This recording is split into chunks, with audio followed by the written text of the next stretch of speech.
Halo sahabat-sahabat keluarga Pandu, bagaimana kabarnya hari ini? Semoga kita selalu sehat dan dimampukan Tuhan untuk melakukan tugas dan kerja kita. Selamat bertemu kembali di channel Keluarga Pandu dalam program Studi Alkitab.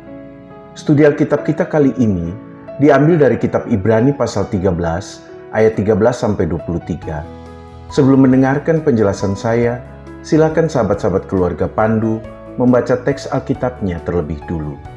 Sebelum lanjut, jangan lupa subscribe, like, komen, dan share untuk membantu mengembangkan channel ini, supaya channel ini bisa bermanfaat untuk siapa saja.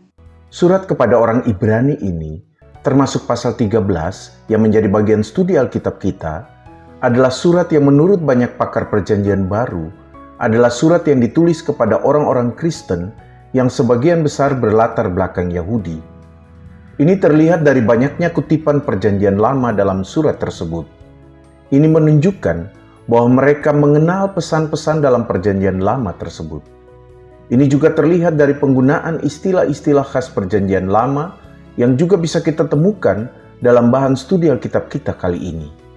Orang-orang Kristen Yahudi ini tampaknya mengalami tekanan dan tantangan dari lingkungan masyarakat Romawi di mana mereka berada, khususnya berhubungan dengan budaya dan agama yang ada dalam masyarakat. Mereka mungkin juga bergumul antara ingin mempertahankan warisan keyahudian mereka atau hidup dalam iman yang baru kepada Kristus. Mereka mungkin juga khawatir mengalami pengucilan dari sinagoge atau komunitas Yahudi lainnya jika mereka meninggalkan warisan keyahudian mereka. Namun surat ini menantang orang-orang percaya ini untuk berani menunjukkan iman percaya mereka kepada Yesus Kristus. Mereka juga ditantang untuk berani mengambil bagian dalam penderitaan yang serupa dengan Kristus. Ayat 13 dari Ibrani 13 ayat 13-23 yang menjadi bahan studi kita mengajak orang-orang percaya untuk keluar dari lingkungan mereka yang lama. Perkemahan di sini menjadi simbol dari Israel di masa lalu. Kata Yunani yang dipakai adalah parembole, dan kata ini sejajar dengan kata Ibrani mahaneh yang sering menunjuk kepada perkemahan Israel di padang gurun. Dengan demikian ayat 13 ini merupakan ajakan untuk meninggalkan tradisi yang lama untuk menerima hidup yang baru yang dihubungkan dengan penderitaan Kristus. Penulis bahkan mengajak orang-orang percaya ini untuk juga siap menanggung kehinaan yang juga ditanggung Yesus karena penyalibannya. Jadi bukannya menjanjikan kenyamanan, penulis malah meminta mereka untuk juga siap menanggung kehinaan bersama Yesus. Kata Yunani oneidismon memang bisa berarti penghinaan atau aib atau celaan. Ada penafsir yang mengatakan bahwa dalam perjanjian baru, kata ini juga sering dipakai dalam hubungan dengan penghinaan terhadap orang-orang percaya karena iman mereka kepada Kristus. Jadi ini adalah pesan dan ajakan untuk membangun identitas di dalam Kristus dan hidup dalam ketaatan kepada Kristus dengan kesiapan dan komitmen untuk juga siap menanggung atau mengalami penderitaan atau penghinaan sebagaimana yang pernah dialami Yesus Kristus. Ketika orang percaya bersedia meninggalkan pola-pola hidupnya yang lama dan siap meneladani Kristus, maka dia akan sungguh-sungguh menghadirkan Kristus dalam hidupnya di tengah-tengah dunia. Selanjutnya di ayat 14, orang percaya diingatkan untuk tidak melihat kota yang didiaminya sebagai kota yang akan selamanya mereka diami. Pesan ini mempunyai dua makna. Bagi mereka yang mengalami tekanan dari masyarakat di kota di mana mereka berada, ini adalah sebuah pengharapan karena kota ini tidak akan selamanya mereka diami. Jadi pada suatu waktu, mereka akan meninggalkan kota ini dan terbebas dari tekanan yang ada. Makna lainnya, bagi mereka yang mengalami kehidupan yang tenang atau nyaman di kota tersebut, mereka juga diingatkan bahwa ini bukan kota yang selamanya akan mereka diami. Orang percaya sedang menginginkan dan mencari dengan sungguh-sungguh kota yang akan datang. Beberapa penafsir mengatakan bahwa kota yang dimaksud mungkin adalah Yerusalem. Itu artinya Yerusalem juga bukanlah kota yang akan selamanya mereka diami seperti yang selalu dikumandangkan di perjanjian lama. Ada juga penafsir yang mengatakan bahwa ini mungkin juga kota-kota lain di wilayah Romawi. Dimanapun kota-kota itu, penulis ingin menegaskan bahwa kota-kota tersebut tidak akan memberikan kepada mereka selamanya kebahagiaan dan kedamaian, sebagaimana yang dijanjikan di dalam Kristus. Ayat 15 dan 16 tidak boleh dipahami terpisah dari ayat 13 dan 14. Dengan kata lain, ayat 15-16 adalah dalam kesatuan pemaknaan dengan ayat 13 dan 14.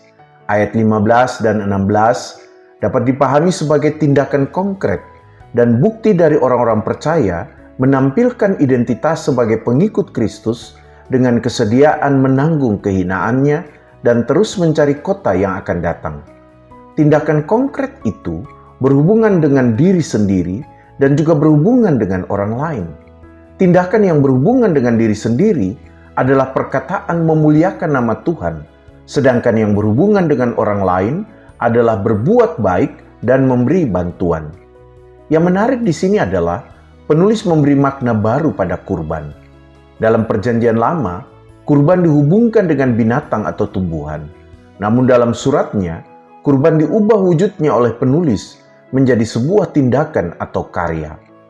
Penulis memang menggunakan kata yang sama di ayat 15 dan 16, yaitu tusya, untuk menyebut kurban. Tusya memang menunjuk kepada kurban atau persembahan yang biasanya dipersembahkan kepada Tuhan di bait suci. Ucapan bibir yang memuliakan Tuhan disamakan dengan kurban syukur, sedangkan berbuat baik dan memberi bantuan disamakan dengan kurban yang berkenan kepada Allah. Yang menarik adalah kata Yunani yang dipakai untuk mengatakan berbagi adalah koinonia. Koinonia sendiri juga berarti persekutuan. Itu artinya orang percaya diminta untuk berbagi sebagai sebuah ekspresi hidup bersama dari sebuah persekutuan. Dan memang dalam makna koinonia, yang ingin ditekankan bukan hanya persekutuan, tetapi juga kesediaan untuk mau berbagi satu dengan yang lain. Nasihat penulis Ibrani di ayat 15 dan 16 ini mengingatkan kita pada pesan Nabi dalam Hosea 6 ayat 5, Mika 6 ayat 6 dan 8, dan juga pesan Yesus dalam Matius 12 ayat 7. Pesan ini juga mengingatkan orang percaya saat ini bahwa Tuhan lebih menghendaki perbuatan yang benar dari orang percaya lebih dari berapapun besar persembahan uang yang mereka berikan. Dengan demikian, bagi penulis, ibadah di sini lebih ditekankan pada rasa syukur dan pengakuan kepada Tuhan, serta cinta kasih kepada sesama, bukan ketaatan pada ritual. Dengan kata lain, tindakan etis lebih ditekankan dibanding tindakan ritual. Sikap etis selanjutnya yang ditekankan penulis adalah sikap terhadap mereka yang memimpin orang percaya. Kata hegumenois dari hegeomai menunjuk kepada seseorang yang memimpin atau yang membuat pertimbangan. Padanan kata ini adalah hegemon, yang berarti gubernur atau pejabat yang memimpin orang lain. Beberapa penafsir mengatakan bahwa yang dimaksudkan dengan pemimpin di ayat 17 ini berhubungan erat dengan pemimpin di ayat 7. Jadi pemimpin yang dimaksudkan di sini adalah pemimpin rohani atau pemimpin komunitas orang percaya, bukan pemimpin duniawi. Sikap yang harus ditunjukkan adalah percaya atau yakin, peiteste, dan tunduk, hupeikete. Peiteste sering dimaknai sebagai sikap percaya atau yakin karena ada kebenaran dalam yang dipercayai. Sementara hupeikete merupakan sikap tunduk secara ikhlas kepada otoritas atau kekuatan yang lebih besar atau kuat. Orang percaya diminta untuk percaya dan tunduk kepada para pemimpin ini karena keyakinan bahwa tugas mereka adalah menjaga jiwa orang percaya. Agrupnusin yang oleh TBLAI diterjemahkan dengan berjaga-jaga menunjuk kepada aktivitas yang membuat seseorang tetap waspada atau terjaga atau berjaga-jaga. Dalam dunia Yunani Romawi, konsep berjaga-jaga ini dihubungkan dengan upaya melindungi sesuatu atau seseorang dari serangan musuh dan membuatnya tetap aman. Jadi tugas pemimpin ini adalah membuat jiwa orang percaya tetap terjaga atau waspada sehingga tidak mudah dipengaruhi oleh hal-hal yang buruk yang ada di sekeliling mereka. Jika orang percaya yakin dan tunduk dengan sukarela kepada para pemimpin ini, maka mereka juga akan melakukan tugas itu dengan gembira. Karena kalau mereka melakukannya dengan keluh kesah, maka itu tidak akan menguntungkan bagi orang percaya.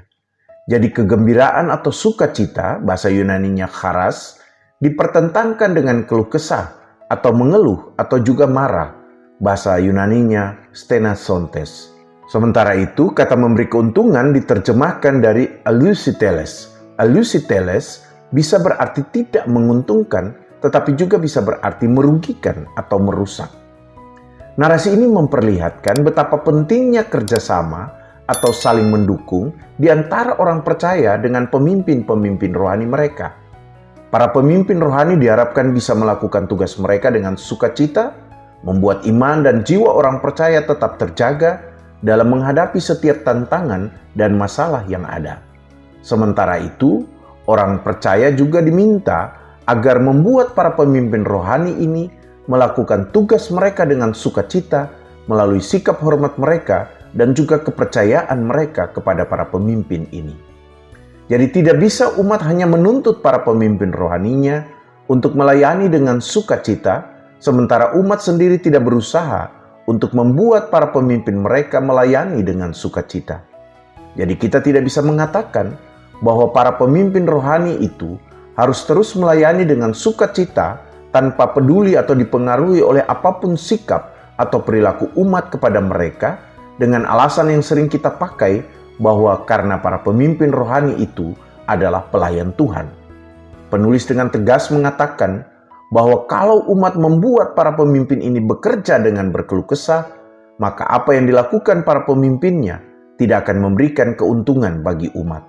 Jadi umat jangan bertindak sesukanya dan membuat pemimpinnya melayani dengan keluh kesah, tetapi pemimpin juga jangan melayani dengan tidak sukacita, padahal umat sudah berusaha membuat mereka bersukacita.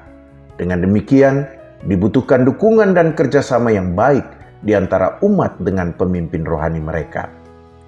Di ayat 18 dan 19, penulis lebih jelas lagi menunjuk kepada dirinya sendiri yang perlu mendapat dukungan dari umat atau orang percaya.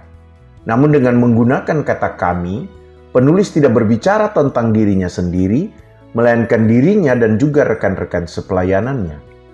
Namun di ayat 19, penulis kembali berbicara tentang dirinya sendiri. Bagi penulis, para pelayan ini memiliki sikap moral yang baik atau hati nurani yang baik, dan mereka juga ingin selalu menunjukkan perilaku hidup yang baik atau terhormat dalam segala hal.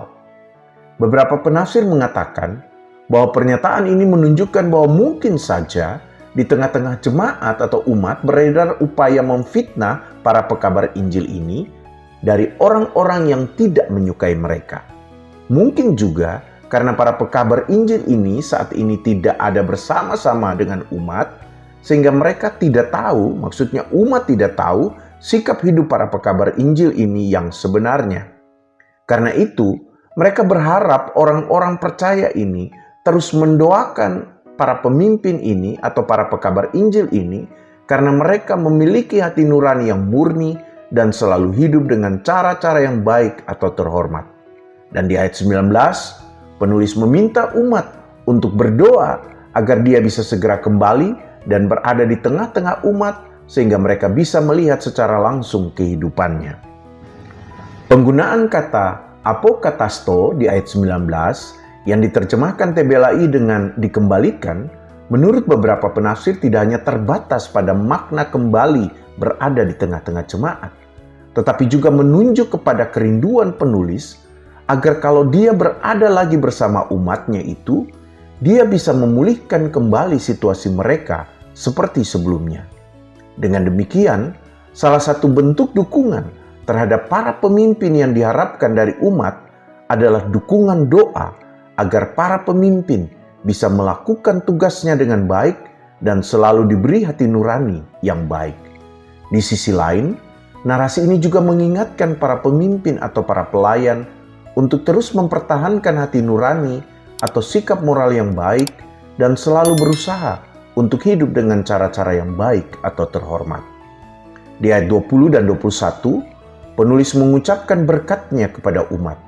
Dia berharap agar Allah yang telah membangkitkan Yesus Tuhan kita melalui Yesus Kristus akan memperlengkapi umat dengan segala yang baik untuk melakukan kehendak-Nya dan mengerjakan di dalam kita apa yang berkenan kepadanya.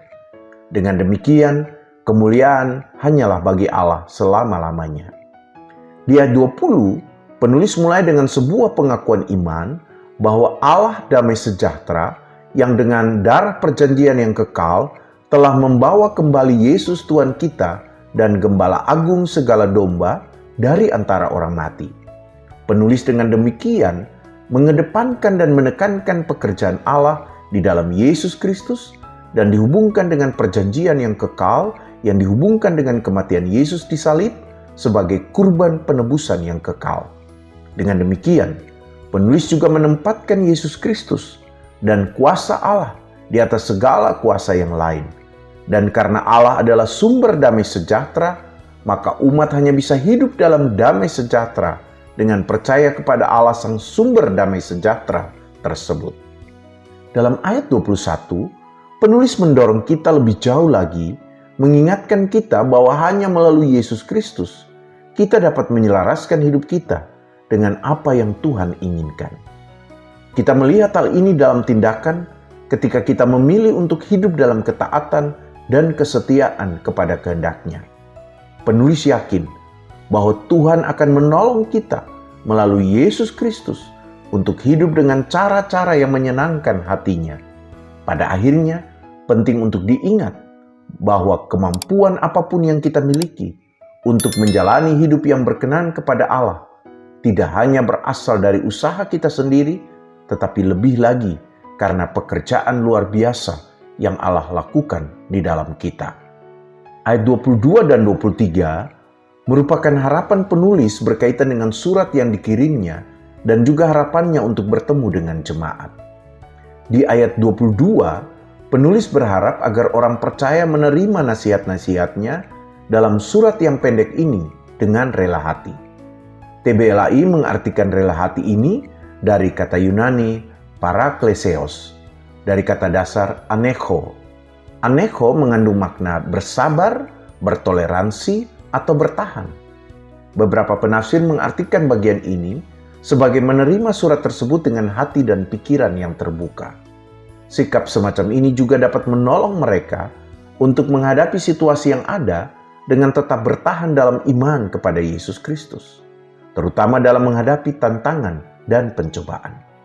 Penulis yakin bahwa meskipun suratnya singkat, beberapa penafsir mengatakan karena mungkin kalau dibaca tidak lebih dari 1 jam sehingga dikatakan suratnya singkat, namun surat tersebut memberikan pesan teologis dan pastoral yang kuat dan mendalam. Di ayat 23, penulis mengatakan bahwa saat dia menulis suratnya ini, Timotius rekan pelayanannya telah berangkat untuk menemui mereka. Penulis berharap kalau Timotius sudah bertemu dengan mereka, dia juga bisa mengunjungi jemaat bersama dengan Timotius. Penulis di sini bukan hanya menekankan pentingnya kesatuan dan kebersamaan di antara pelayan dengan umat yang dilayani, melainkan juga kesatuan dan kebersamaan di antara para pelayan. Kesatuan dan kebersamaan itulah yang akan mendorong pertumbuhan komunitas orang beriman, baik secara rohani maupun secara fisik, baik secara kualitas maupun secara kuantitas. Sebagai penutup dari studi Alkitab ini, saya ingin memberikan beberapa poin penting yang bisa diperhatikan ketika kita ingin mengkhotbahkan teks ini. Namun tentu saja, setiap pengkhotbah memiliki kebebasan untuk mengembangkan point of view-nya masing-masing. Pertama, dalam teks ini sangat ditekankan tentang identitas yang bisa berdampak pada cara hidup beriman. Orang bisa berada dalam kebimbangan, takut kehilangan identitas yang sebelumnya, yang bisa berdampak pada relasinya, tetapi juga tidak siap menjalani identitas yang baru sebagai orang percaya, karena mungkin juga akan menghadapi tantangan yang lain. Para pengkhotbah bisa membantu jemaat mendiskusikan identitas dan pola hidup mereka di tengah masyarakat yang beragam dan panggilan mereka untuk mengikuti teladan Kristus. Kedua, teks ini juga menyajikan pokok penting tentang kerjasama dan dukungan di antara pelayan dan umat yang dilayani. Para pengkhotbah bisa memberikan penekanan pada pokok ini untuk memperlihatkan bahwa kerjasama ini bukan untuk memberi keuntungan hanya pada satu pihak saja, atau upaya untuk hanya mencari keuntungan bagi salah satu pihak saja, melainkan untuk memberikan manfaat bagi kedua pihak. Ketiga, tentang persekutuan jemaat dengan pelayan dan juga persekutuan sesama pelayan. Pokok ketiga ini berhubungan juga dengan pokok kedua. Para pengkhotbah bisa menekankan pentingnya kesatuan hidup berjemaat, baik antara pelayan dengan umat, pelayan dengan pelayan, dan juga di antara sesama umat. Karena itu, jangan ada upaya untuk membuat perpecahan dalam jemaat. Pesan agar hidup memuliakan Allah dan melakukan kehendaknya berhubungan penting dengan pesan membangun kesatuan jemaat ini. Demikian studi Alkitab kita kali ini. Teruslah belajar dan mendalami firman Tuhan. Kiranya Roh Kudus memampukan kita untuk melakukan firman Tuhan ini di dalam hidup kita. Jangan lupa mendoakan dan terus mendukung program studi Alkitab ini. Silakan studi Alkitab ini dibagikan kepada siapa saja yang mau belajar tentang firman Tuhan, agar firman Tuhan semakin tersebar dan studi Alkitab ini juga bisa menjadi berkat bagi lebih banyak orang yang mau mengenal dan belajar firman Tuhan. Tuhan Yesus memberkati kita.